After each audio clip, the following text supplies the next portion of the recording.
বুলবুল দত্ত ডাঙৰীয়া তেখেতে ভোট জলকীয়াৰ খেতি কৰাৰ উপৰিও ছাগলী আৰু কুকুৰা পালন কৰি অৰ্থনৈতিকভাৱে স্বাৱলম্বী হ'বলৈ সক্ষম হৈছে।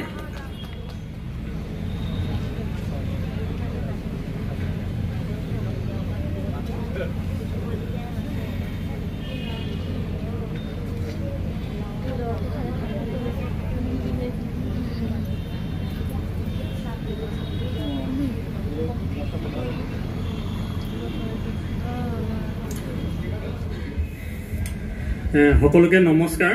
প্ৰথমে যেহেতু মোৰ নামটো চাগে আপোনালোকে শুনিছে, বুলবুল দত্তৰ। মোৰ ঘৰ ঢকুৱাখানাৰ কমাগাঁৱত আৰু লগতে আমাৰ লখিমপুৰ জিলা বিধায়ক মহোদয়ক তেখেতক অশেষ ধন্যবাদ জ্ঞাপন কৰিছোঁ।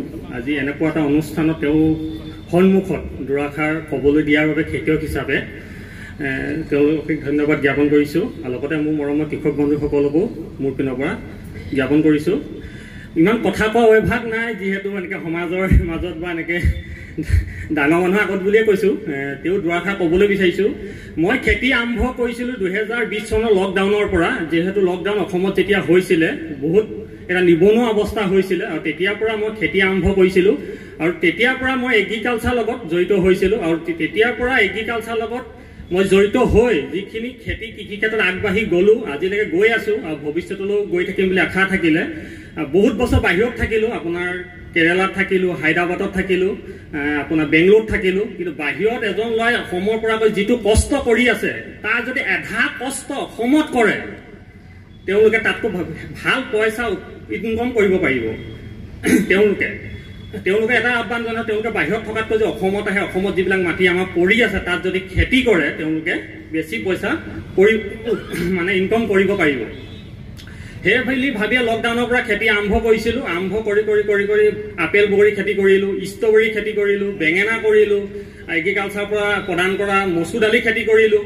আৰু তেওঁলোকে যিমানখিনি পায় মোক সহায় কৰিছে, আজি ধৰণে সহায় কৰি আছে। মোৰ লগত বহুত কেইজন কৃষক বন্ধু আছে, তেওঁলোকেও মোক ভালকৈ চিনি পায়, তেওঁলোকে সুবিধাখিনি পাইছে।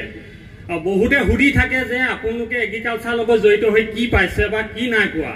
মই এটা কথা দহটাই ক'ব বিচাৰিছোঁ যে মই এগ্ৰিকালচাৰৰ পৰা চলাৰ পাইছোঁ, স্প্ৰিংকুলাৰ পাইছোঁ, আপোনাৰ পানী দিয়া হুণ্ডা মেচিন পাইছোঁ, সকলোখিনি পাই আছোঁ।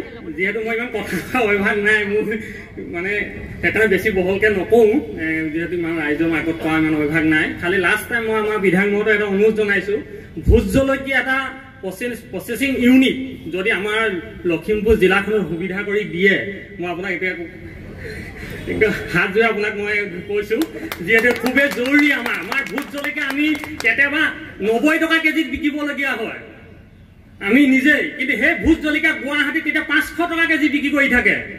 আমি ফোন কৰি সুধো যে তাত ভোট জলকীয়া ৰেট কেনেকুৱা চলিছে বোলে, ইয়াত 500 টকা, কিন্তু আমাৰ ইয়াত 90 টকা 100 টকাত আমি দিবলগীয়া হয়। আমি তেতিয়া কি হয়, আমাৰ লোকচান হয়। সেইকাৰণে প্ৰচেছিং ইউনিট এটা চাক মই কৰি দিবৰ কাৰণে সুবিধা ধন্যবাদ জনাইছোঁ।